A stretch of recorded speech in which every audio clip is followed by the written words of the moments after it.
If you are a credit card enthusiast by now, you already know that the Chase Sapphire Reserve announced some really big changes. We're talking a higher annual fee, a bunch of coupon-like benefits, elevated multipliers, and a suite of other changes. So in today's video, we'll go through what these changes are, but more importantly, we'll talk about who this card is meant for, and we'll also talk about who this may not be a fit for anymore. If you're new here, my name is Abhilash, this is Credit Debit with Abhi, and like we do in all of our videos, without further ado, let's dive in. We'll divide this video into 4 simple parts. The first part will be talking about what's changed and what's not changed with the card. The second part of the video will focus on the persona that this card is a good fit for.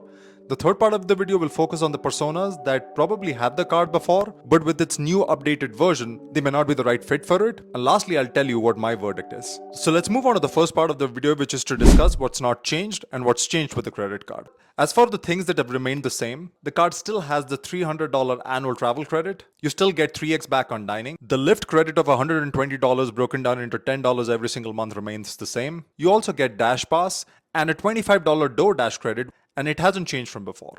So you get two $10 grocery credits and a $5 food credit. You still get 5x back on Lyft rides, TSA PreCheck or global entry credit, and lastly, it looks like the travel protections with the credit card remain pretty much the same. Now let's move on to the more interesting bit, which is the things that have changed. Let's start with the elephant in the room as always, which is the annual fee on the credit card, which has gone up from $550 to $795. And I've seen a couple of videos where people are still hating on the Amex Platinum. I have no problems with that, but the Chase Sapphire Reserve is following the exact same template, albeit in a slightly different way, of a coupon book. And I personally don't have an affiliation of one versus the other, but to call one better than the other is kind of missing the point here. So let's get into what those coupon-like benefits are. You get an edit hotel credit, which is $500 broken down into $250 every 6 months. But there's a catch here. You have to stay a minimum of 2 nights. And if you do not already know this, the hotels that are part of the Edit collection are pretty expensive. You get a $250 Apple subscription credit that includes Apple TV Plus and Apple Music. You get a StubHub and Viagogo credit of about $300. This too is broken down into $150 every 6 months. You get a Peloton credit, which is $120 broken down into $10 every single month. You get a $300 annual dining credit, which is broken down into $150 every 6 months. And this can be accessed through the Chase Sapphire exclusive tables. And like the Edit hotels, these restaurants by no means are cheap. In terms of the changes to the multipliers, you get 4x back when you book directly with the airline or the hotel.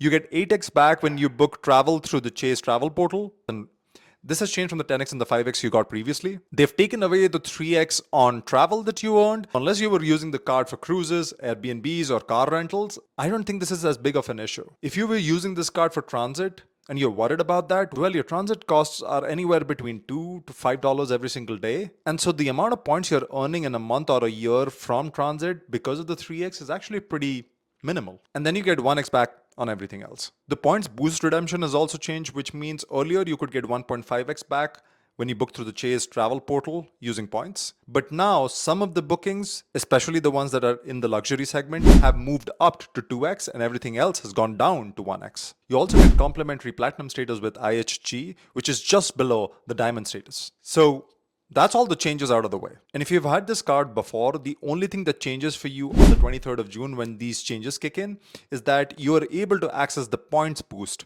which is the 2x back on booking of luxury hotels through the Chase travel portal. Everything for you remains the same, including your annual fee. And the point where all the changes will be put into effect will be in mid-October. And if you're someone who does not have the credit card and wants to get this credit card at the $550 annual fee, well, you have between now, which is June 20th as of the recording of this video, and June 23rd to be able to get this credit card. With that out of the way, let's get into the personas, shall we? The first persona that this becomes a good fit for is an IHG loyalist. Now, if you're someone who stays frequently at IHG properties, the platinum status that comes with the credit card can be really handy for you. With the platinum status, you can get access to upgrades. You get early check-in and late checkout like diamond members within the program. And personally, I just wish I had access to this particular benefit because I'm going to be flying into Vietnam and staying at a couple of IHG properties. And this one kind of slips under the radar, especially because a lot of people are focused on dollar benefits. But if you think about it strategically, a lot of people who fly within the US and go to these hotels and have high status with these hotels generally stay at Marriott, Hilton,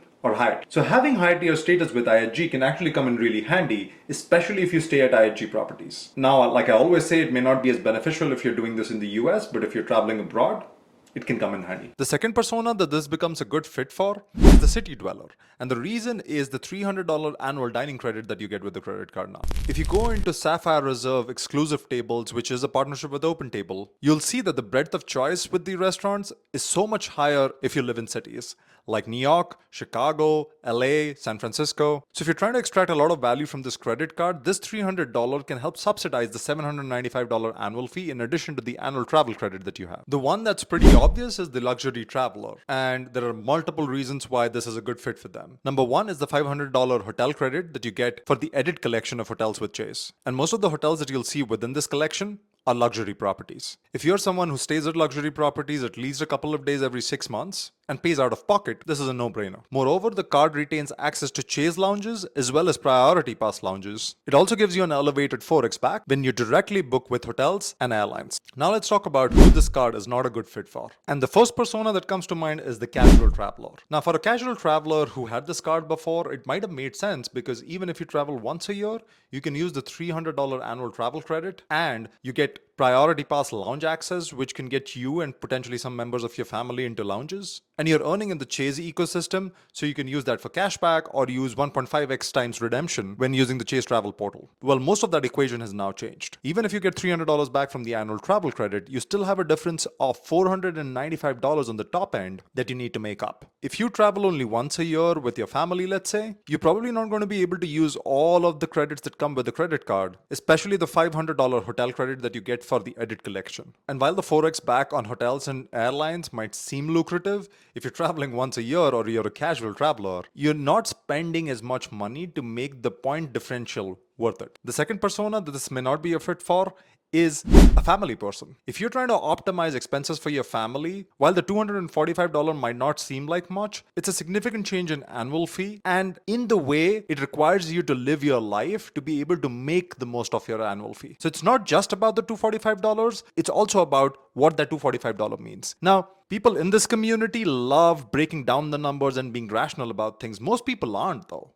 Most people are making decisions based on their gut feeling. And the gut feeling they'll have when they look at this credit card is that this is not meant for them. And so if you're a family person, this is probably not a good fit for you. The third persona this may not be a fit for is if you're not living in a city. And that's because it's going to be difficult for you to use the $300 dining credit. And if you're looking at using the StubHub credit or the Peloton credit, that's going to be difficult as well. It's going to be difficult to justify the $795 annual fee. Now, I'm not saying that if you're not a city dweller, you cannot make use of these credits, because there are people who travel internationally and travel to cities, even though they don't live in cities.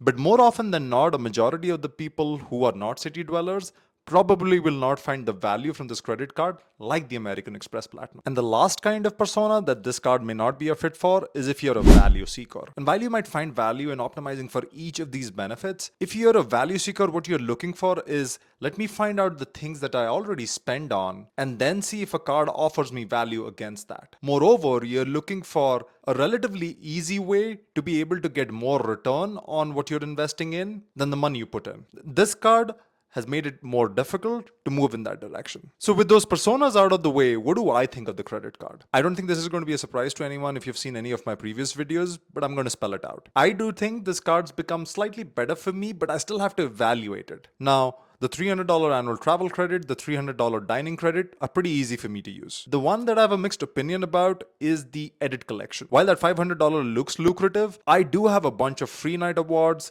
a lot of points that I like to use, and so I don't really know if I want to pay out of pocket to just get $250 back from the Edit collection. The other thing I consistently use is the DoorDash credit, and that's the entire $25. So for me, that $300 is pretty easy to use. So that $300, the dining credit of $300, and the $300 annual travel credit gives me about $900 in value. So the $795 annual fee isn't that bad. But I also know I have more than 35 credit cards at the moment, and those annual fees start to add up very quickly. So unless I'm traveling a lot in a year, I'll have to see if this actually makes sense. As it stands right now, I'm going to keep the card open, and I'm almost going to look for a way to see if I can get access to these benefits before October 26th, even at the cost of paying $795 out of pocket. And if I can do that, I'll report back on it. Let me know what you think about the changes in the comments below. I'll leave my Chase Reserve referral below if you want to apply through that. It helps out the channel, but always check for the best offers for you. And like always, I'll see you in the next one.